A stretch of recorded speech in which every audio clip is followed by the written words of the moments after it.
What's going on, guys? Welcome to the David F. Haas podcast. I'm in studio today with a new friend, Tracy Martens of YQG in Bloom podcast, and I actually just got turned on to the podcast because I knew Tracy was coming on, and it's a great little show from what I've watched so far, and we're happy to have you in the studio. Oh, thank you so much. I'm really happy to be here. Yeah, awesome. So we were just talking before the podcast here about how you were kind of like one of the pioneers, and myself, and there's a couple other Windsor podcasts. But when did you start the YQG in Bloom? It was November 2022. Oh, nice. Yeah, right on. Okay, cool. And you've had the podcast, the focus of the podcast is small businesses, essentially, yeah? Essentially, we've had a few people that do different charities, and then the last one we just did was Mason's Exploration, and him and his family do a YouTube channel. Yeah, right. Yeah, I'm familiar with that for sure. We were talking about because a lot of podcasts is becoming so popular now, right? And like everyone's wanting to get into podcasting, and so why don't we just kind of go through some of the roadblocks that you've kind of hit from starting off? Because I know we've gone through quite a few. What do you, if someone's out there and they're like, yeah, I'm thinking about starting a podcast, what do you think some of the key components are that they need? Check the market. Yeah. First and foremost, because if it's overly saturated, you could get lost in it unless you have a good angle. First, that would probably be the most valuable information. And then research your equipment, because the better you sound, the better you look, the more pleasant it is to listen to. Because I've listened to some podcasts that are great and some that are, you can tell they're on Zoom and then the Zoom's really low and nobody's really checked the sound ahead of time, and people are going to tune out. Yeah. Are you an attention to detail person, or are you more of a I'm the reverse. I'm like a build the plane while flying it kind of person. But I really respect the attention to detail people as well. Yeah. That's my husband. That's why he says, you're the talent, let me do the rest, because he's a software developer, he does all of that stuff. So he is very much into the editing and making sure everything is spot on perfect. And if anybody sounds a little off, they're out. He will cut it right out. So yeah, amazing. Yeah, that's so huge, is to have that someone on your team that is really watching all of those little details, especially if you're you're like me. I'm I just go, right, and a lot of times to my detriment. But I do think, though, and I think this is something that you've experienced, is that you learn in the process of doing, more than you would learn from, any amount of. You can do your research and make sure that you get what you think is best, yeah. But then once you get it, you're like, oh, we have this camera overheats and now we need to figure out a solution. So you learn by doing, is what I'm kind of getting at. Exactly. And I mean, we've changed it up so much. We started with one camera and one actual editing program, and then it switched to now it's 3 cameras and different editing that's easier. And it's just, don't overwhelm yourself. Start off small. You don't need to have anything fabulous. Even if you have a phone and the camera or the microphones that go with it, start off with that and work your way up as you get more comfortable. Yeah, and I think the other big key that we found is just consistency. Zach and I have basically said we have to do a podcast for us every week, and the second we start falling off on that, and then it's then it goes 2 weeks, 3 weeks, and then I've gone stretches of months, maybe longer, maybe a year, when I was opening up Bloom Go Vita, where I wasn't doing my podcast. But I think for sure, if anything, the key is that consistency, because when you're consistent, then you get the opportunity to make those mistakes, and also you become a better interviewer and all of these things. So I'm assuming that how often are you guys doing yours? Well, we started off where we would do one podcast and then edit it and put it out. Mm-hmm. And it was just very overwhelming on the editing side. So we learned to have a few of them up ahead of time. And then I did a few podcast pop-ups at Wolf and Rebel. And the first one we did October of last year, 2023, and I did 11 in one day. Oh, wow. And by the end of the day, I was literally... I was zoned out. And then we did another one in November, and we did 5, we did 6. And it was a perfect balance. One of them is an hour long. And it allowed us to have a break over the holidays. We were closing the studio as well. So I think next week we're putting out the last one from that. So, and then I have 2 more that are in the bank.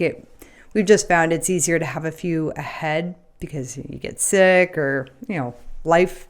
Yeah. Yeah, that's amazing. I mean, that's something that Zach and I haven't really. We've done the most we've done is 2 in one day, and it went smooth. It was actually fine. So yeah, I definitely think there's something to like because it takes time to set up the cameras and do everything, and so if you could bang out a couple that gets your kind of release schedule, get you ahead of your release schedule. Yeah, I think that's huge, and yeah, I think those 2 things that you learn while you do, and then also. You just got to stay consistent. It's just like figuring out that consistency play. Well, the one thing I did learn about the very first podcast pop-up is don't allow people to talk about things that are time sensitive because some of them came out after and we had to edit out their event. So From now on, it's like, let me know if there's something and we'll kind of push it out. But we had so many people that day that were doing like the same events that... Right. Yeah. That was a killer. Yeah. No, that's really great advice. And again, like this is all only stuff that you learn by doing. Like you would never just you can't read a book about that. No. You have to be in the field and you have to be doing it. So let's talk a little bit about what you've learned. You now interviewed a bunch of people and a lot of small business owners, and what is it that you learned about the entrepreneurs in Windsor? They are very passionate about their jobs. They love their work.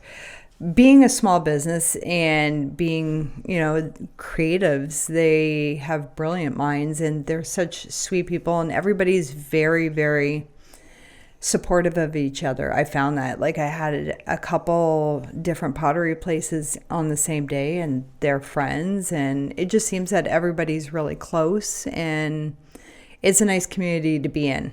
I'm invited to events with them that are just hangouts and we've all become friends and I support local, like my earrings, they're from Iris and Marnie and I have bracelets from the Bediva and I like to support them as well and I've found a lot of great businesses. Yeah, and I think that's one thing that I think a lot of small business owners miss is that and it's so easy to get wrapped up in the negativity of business and competition and all that, but I was downtown Windsor at Treehouse for 20 years and there's a lot of real stiff competition and we were very much so competing with one another, price and promotion and everything.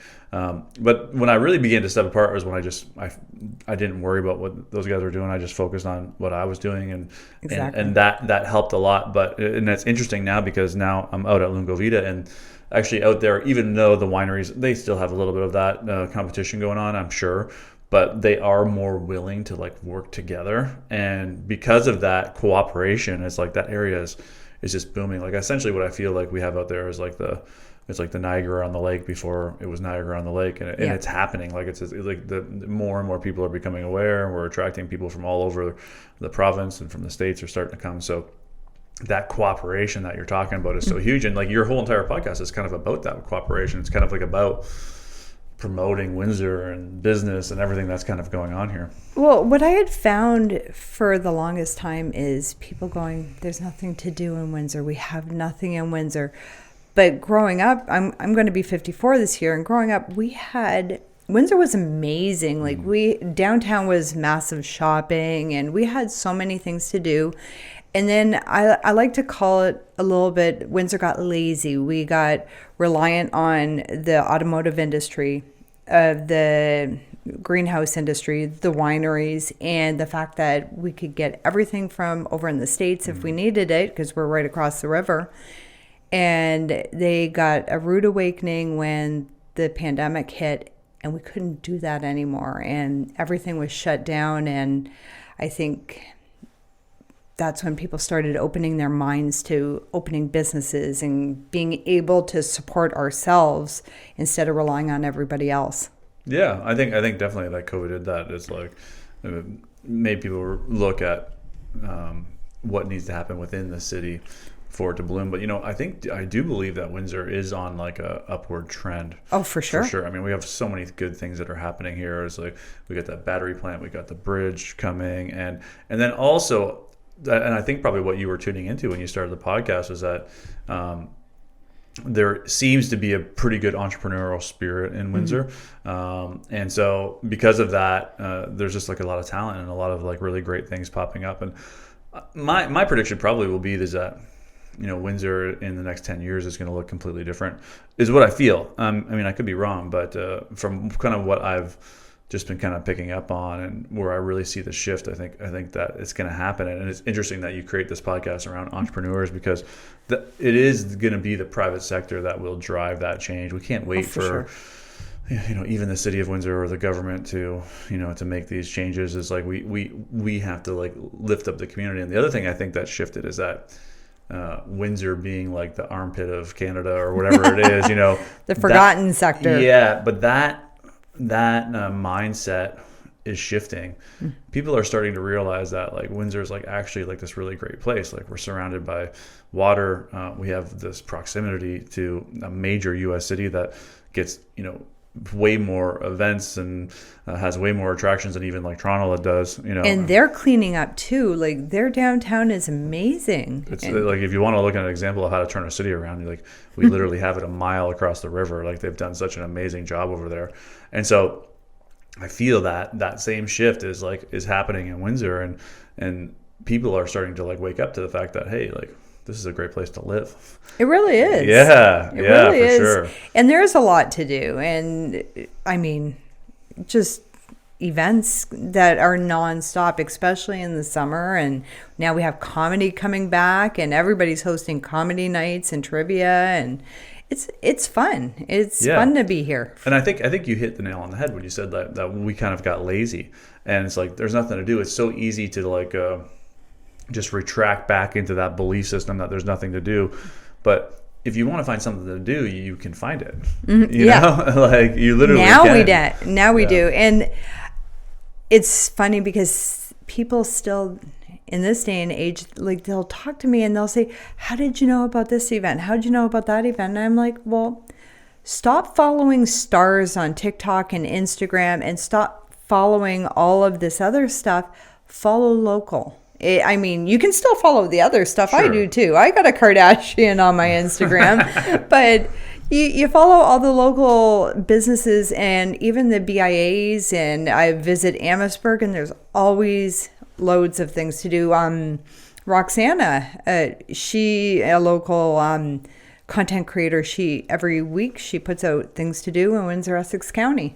Yeah, and there's just a lot going on. Like I mean, even like Lungo Vita, you can come out to Lungo Vita for the day and swim in the pool in the middle of the winter and sit in the hot tubs. I just heard about that from Jake and Nina, and I saw their reels, and I'm like, okay, I didn't know about that. I want to go now. Yeah. So I mean, like what we're creating out there is like that's like a destination. That's something to do, but there's all kinds of stuff to do. And so I think people are starting to wake up to that. I think they're starting to wake up to that. Windsor is not the armpit of Canada, and we got a lot of good things going on, and more and more people want to live here, right? And so because of that, I think we're gonna boom, and it'll probably be really good for your podcast.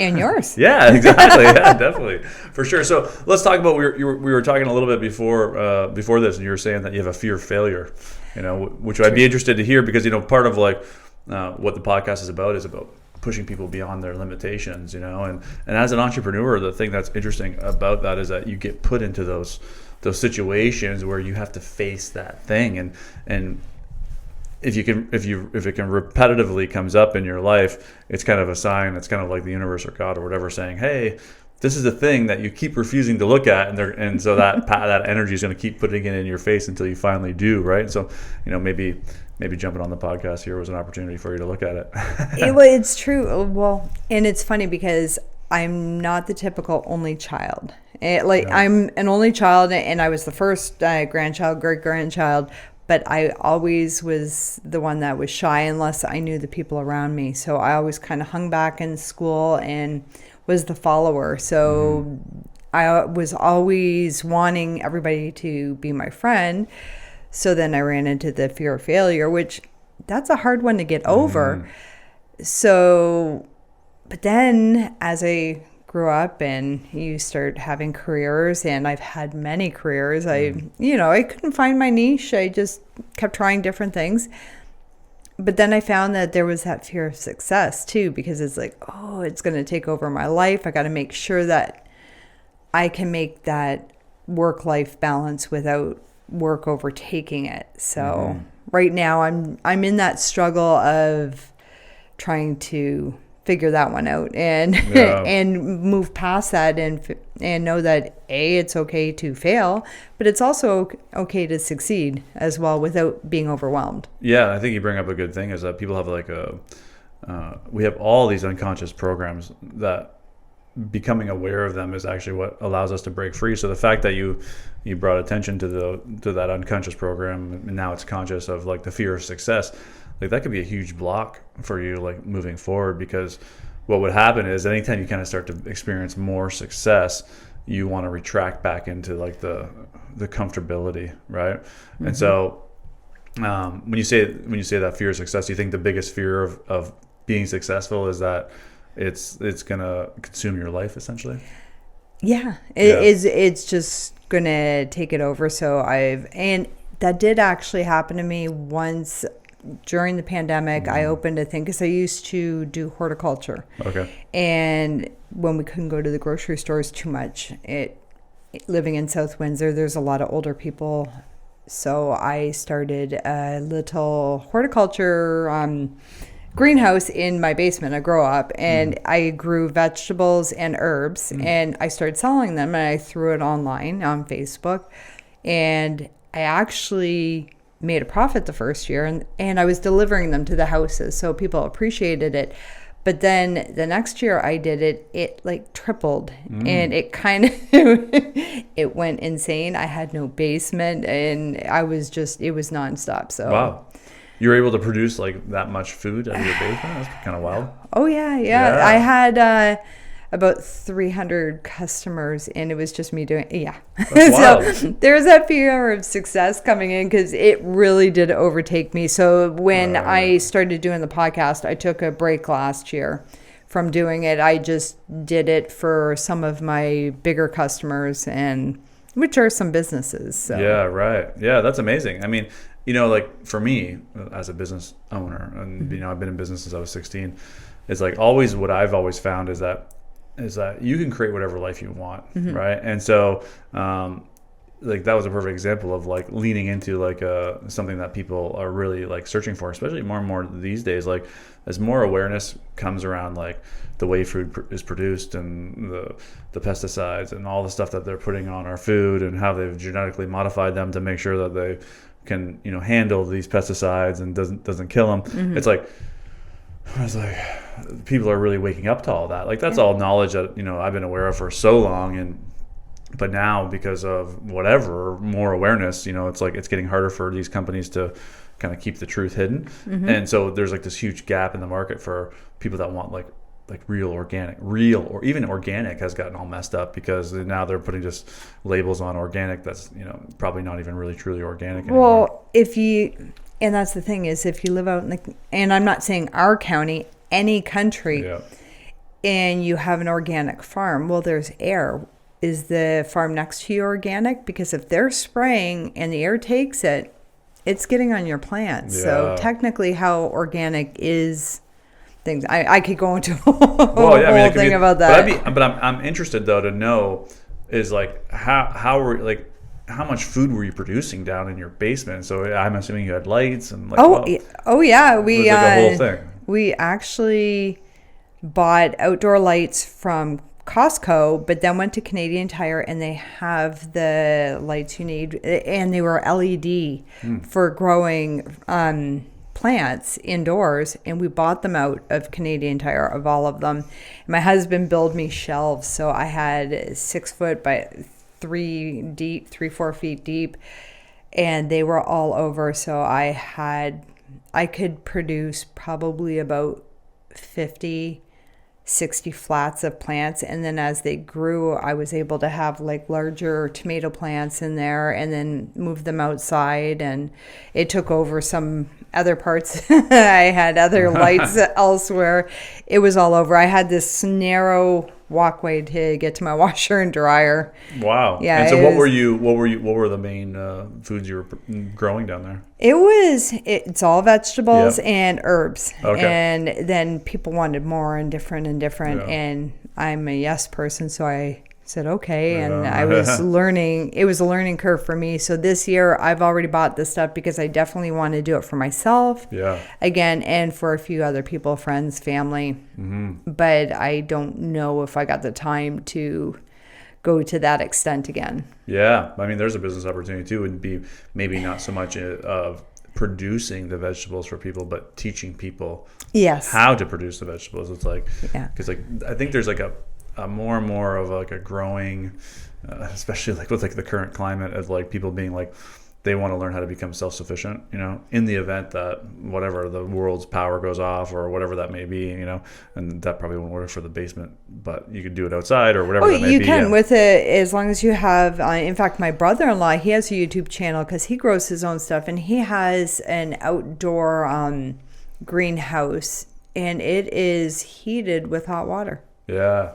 Yeah. So right. Yeah. So I definitely think there's like a big interest in that. And so getting back to my point of like you can create whatever life you want. So as a business owner of like, if I created a business that had too much demand, to me, like I'd be like, you've hit the jackpot because like that's what every business wants, right? It does. You want more demand than you can satisfy, but if you're not careful, that could become a point of stress. My wife is a perfect example. It's like she's a tattoo artist. She's like probably the busiest tattoo artist in the city, and she has way more demand than she can handle, and it stresses her out, right? And so, but for me as a business owner, I tell her, you got to raise your prices, because it's like when the demand increases, the prices has to go up. But she wants to keep her prices where they are, and I'm not going to push her. Just let her do her own thing. But we can be our own worst enemies because, especially as women, because you don't want to say no to anybody. Right. So you want to be that pleaser. Yeah, and see that would be that would be your other pattern of like the people pleasing and the saying yes, and you can see how it all like if I was giving you a coaching session here is like you can see how it all ties together of like.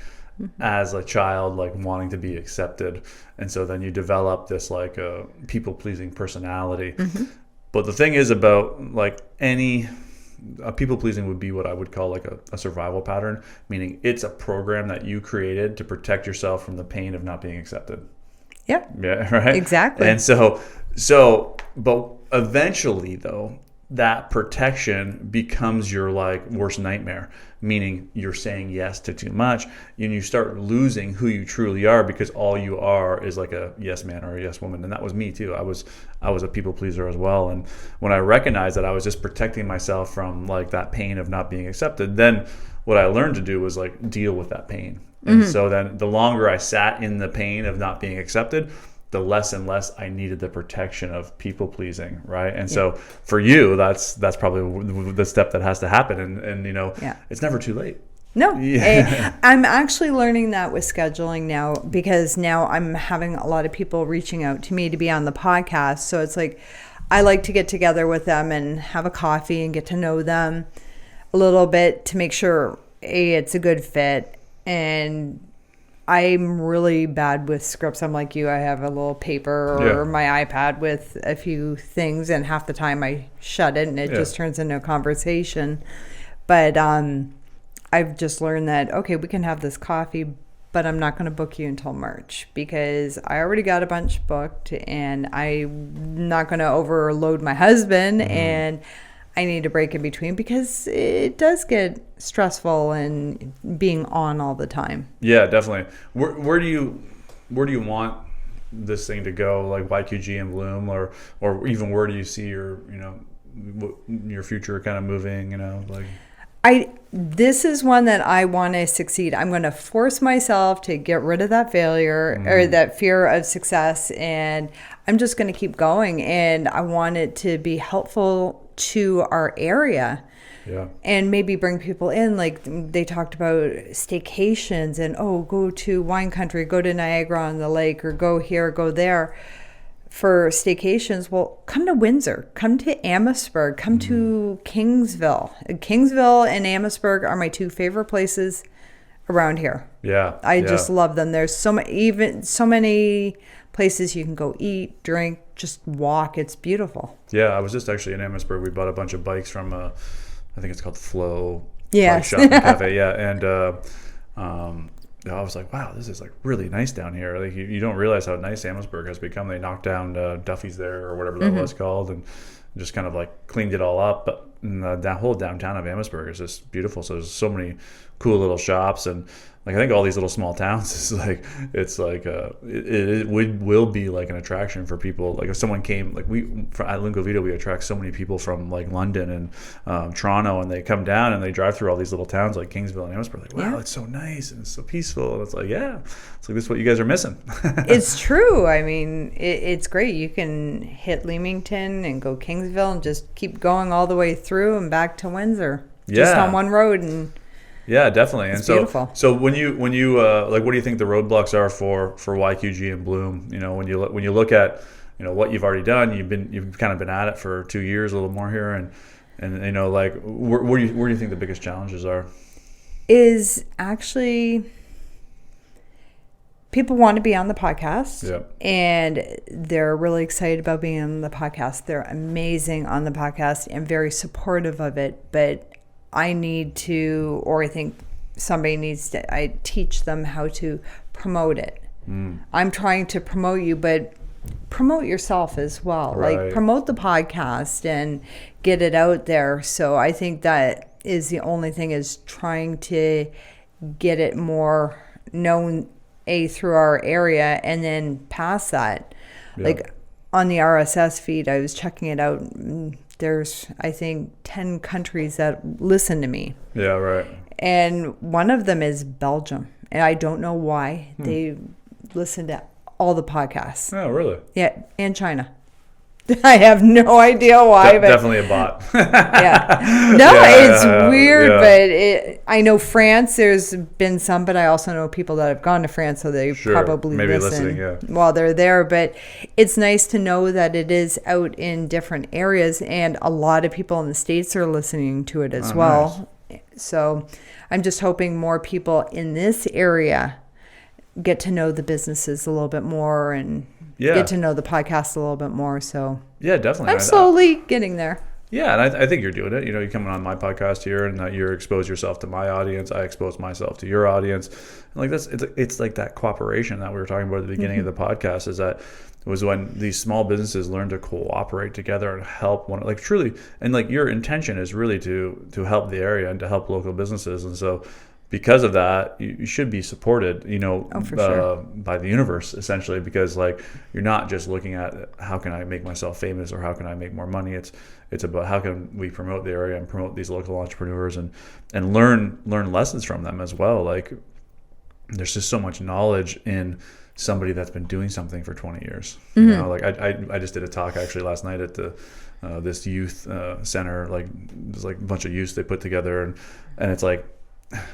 I don't know if they really got the opportunity of like having someone that's been in business for 25 years, or actually longer. I've been in business for like almost 30 years since I was 16. Yeah. You know, and so it's like having the ability to access that much experiential knowledge is so critical. And so that's what you're kind of doing on the podcast, is like, you know, that would be the kind of the direction that I would see to make the podcast expand, is because if you're just constantly talking about Windsor, well, it's only going to be popular in Windsor. Exactly. Right? Yeah. And so, but the opportunity that you have is that you have all of these entrepreneurs and small business owners who have struggles and hurdles that they've learned to overcome. And so for any small business that is thinking about getting started, they can go to that, like, that wealth of experience and say, hey, like, oh, look at the mistakes that they made, so I can like kind of fast track. And I think that's what you got there. You know, like I think you're going in the right direction. The only thing that I think that we do to help promote this, and you know, Zach's still working on getting into the flow of it all, but like after you come on our podcast, what we'll do is we'll chop up a bunch of clips for you, right? And so then we say like, hey, here's a bunch of clips, and you can push them out to your audience as well. And it's kind of like a done for you service. They don't have to edit anything. It's just like, boom, here it is, subtitles, everything, and then they push it out on their social media, and then we get that expansion from every single post. And I think the other thing that people need to realize is that, especially in the podcast game, like the growth is slow. It's slow until it isn't, and I don't think. I mean, I know we haven't gotten until it isn't yet. No. But it's it's like this slow, steady, like little incremental, 2-3 extra subscribers, a few more YouTube followers, and then I think there comes a point when it just blows up, and so the only way to get there is to stay consistent and to stay diligent and to not give up. And you're going to feel like you're failing. You're going to feel like no one's listening. And that's what I found in podcasting. Maybe you found this too. It's like, sometimes you're like, who am I even talking to? Like as far as who's even listening, I guess would be not who am I talking to, who's even listening, and you forget. But then every now and then someone will come up to me and I'm like, oh, I listened to that podcast you had with this person. It was so great. I'm like, oh, there are people listening. I know. Or you're walking through with the glasses. I'll walk through. Aren't you that podcast lady? I'm like, wow. Yeah. So yeah, there are people are listening. So I guess my really long question, what I was trying to get at, is like you really see this thing as an expansion of people's knowledge, in long form kind of content on podcasts. Is that what it is? It is, and I'm learning as well. Like I was telling you, I'm having the younger kids that I know that are content creators. They're walking me through it. Like they're explaining to me about doing the reels and cutting it up. And so I'm figuring that out. And that's my new thing that I'm starting. But I also started, I only put out one so far, but I only did it with 2 podcasts, and I still have some more to come out. But each podcaster each podcast I do, I called it YQG Local Quickies. Oh, yeah. Okay. And I'm keeping it 60 seconds long, and I'm asking them just general questions about what they like in the Windsor-Essex County area. And I put one of them out there this week, and it's taking off. People are loving it, so I'm like, okay, this is good. Yeah, and that's it. It's like once you're in the field of doing whatever it is that you want to do, you just start learning, you start experimenting. You're like, people want more short form content. Okay, we'll start figuring out how to release more short form content. So exactly. And it also wasn't about their businesses. Like the girl Adrienne DeLuca, she's a naturopathic doctor, and it was like, okay, you have a dog. Where do you like to take your dog? Where's a good trail? If you go out for a drive in Essex County, where's your favorite place to go? Just where's your favorite watering hole? Just kind of giving other people things too, so they're not just listening to about this person, but what they like about our area. Yeah, I love that. Yeah. So I think the takeaway for people on the podcast is like, if you're thinking about starting anything, it's really just about getting out there and doing it, because you'll just learn. Like you just learn as you go, and you got to be patient. You got to have like a long-term vision, but you got to be patient for it and just like let go of the expectation of how it's going to come in. Yeah, the long-term vision for sure, but also just looking in the now as well. And I try to do that as well, because things change so much. And I have both my short-term goals and my long-term goals for this. And so far it's veered a little bit, because I didn't know what I was doing when I came on here. I'm used to being behind the camera. I hate being in front of the camera. So this is all new to me. So we're still figuring it out, but that's the fun of the journey. Yeah, definitely. What do you think the biggest takeaways that you've had you've had so many guests now? It's like, there's probably a few like key little moments where you're like, wow, that was a really great piece of content, or that was a really great interview. Probably all of them actually have been great in their own way, because they're all such genuine, wonderful people that love what they do. You have to be to be a small business owner. But I really enjoyed the very last one I did, or that I put out, Mason's Exploration. And it is Mason, I forget how old he is, and it's a YouTube channel. And him and his family, they just do the funniest different little, he wanted to be a YouTube star, so they do all these little competitions and contests that involve dunking Oreos in like pickle juice and habanero, and they have a lot of fun, and I enjoyed them. They take trips as well. And then I had Tragic Fate. He has his own quirky take on different like Monopoly cards and that. We just have so many wonderful that's a really interesting story. Zach and I were just talking about that because we both have 4-year-olds who are in the same class together, and I was like watching one of my daughter's watching YouTube, and I'm like, it's like really like the silliest thing of like kids doing challenges and stuff. And I'm watching the video, and the kid is like swimming in their pool, and there's like this massive pool, and they're having like some sort of race, and then they're like, oh, I just want to thank everybody because we just hit 18 million subscribers. I'm like, oh my god. Well, I'm telling you, we filmed that in November, and they had 654, I think he said 654 subscribers, and they had reached what they wanted this year's goal to be. And I checked their website their YouTube channel when we were editing it, and they're over 1,000 subscribers now. Yeah. And it's insane the amount. But I mean, they also have the youngest brother, and oh my God, I don't even know how old he is. He might be 8. Like he could even be 7, but his dad put him on trend duty.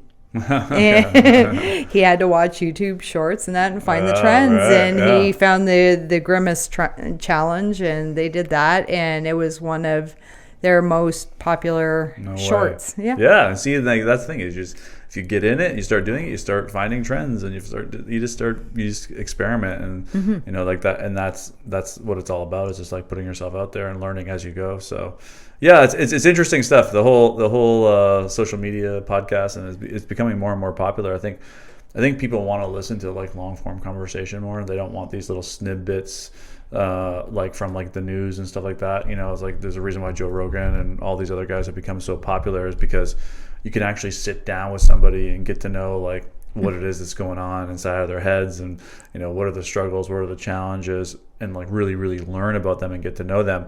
And sure, yeah, all of the TikTok and all that stuff is like these little snippets, but there is a place where people want to listen to longer form content, and that's why I think podcasting is just going to continue to grow. So I think you're in the right space. Yeah, I was like you were saying about people want to listen to long form conversations, but I also think a lot of people, it's like their attention span, they'll get to for so long, and we're all busy as well. I can't always listen to a full conversation or a full podcast, so I'm learning to take the good snippets, because usually the end of the podcast is where everybody's relaxed and comfortable and they've hit their grooves. So I'm learning to take the reels from there and then saying, hey, this is, you know, watch this podcast and you'll catch this, because sometimes they haven't watched the whole way through. It's like, I missed something. Yeah, definitely. That's another takeaway. It's like, I think we could probably sum this up to this. It's like, you just got to get into the field of doing whatever it is that you want to do, and then all the answers, they just start coming. You know, like that little thing, that little technique you just learned right there. Like you would have never learned that from like consuming content. I think you hit the nail on the head, is that people's attention spans are becoming like, you know, they're less and less and less. And what's happening is that when people are like in this constant state of like trying to find some sort of answer by scrolling through like TikTok or Instagram, like they're trying to find that one piece of content that's going to be like that that completely changes their life. And that's why we're kind of addicted to it, right? Is because you do get good little snippets, but what do you ever do with them? And pretty much no one ever does anything with them, right? And so it's like the only way that you're ever really going to learn is by actually doing the thing that you want to do. And you can watch all of the TikToks that you want, and you're probably not going to apply any of it. I was telling the story recently that I listen to Audible like always in my car, and I'm driving out to Lungo Vita all the time, so it's like a 45-minute drive.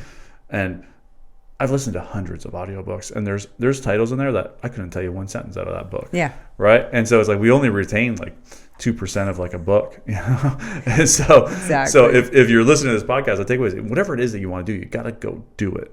Exactly. And if you're not doing it, you're really not, moving the needle at all. And also follow up on it. I've found, like, my husband edits, and I'm not in there because it just kind of gets annoying when he keeps going over the same spot over and over again so he can get that perfect cut. And it's like, okay, you're driving me a little insane. So what I'll do is I'll listen to it when I'm walking the dog. And I tend to forget that it's my own podcast. So I listen to it as if I'm just somebody else. And it's like, okay, I was able to listen to that whole thing and I wasn't bored. Yes. And so I'm like, they must be good. Yeah, definitely. And I was actually just saying that to Zach before. I was like, I listened to one of my podcasts where I'm like, that was so good. But when you're doing something else, so I'm not sitting there going, oh, I screwed up there. I just let it flow as we were walking. And I'm like, okay, yeah, it's not bad. It's good. Yeah, definitely. So yeah, I think we'll wrap it up there, Tracy. I think it was awesome just to hear like the journey of like this podcasting and like, kind of your passion for entrepreneurs in the city and everything. And I think that comes out in the podcast as well. So if you get a chance, it's YQG and Bloom podcast. It's on YouTube and all podcast players. Yes. Yeah. Awesome. Yeah. Well, thanks for taking the time. It's really interesting. And I'm going to continue to watch the podcast and see how it grows. Thank you so much. I really enjoyed being here today. Yeah, awesome. Don't forget, if you got any value at all from this conversation, just click that subscribe button. It really helps us out. And we'll see you again next Sunday.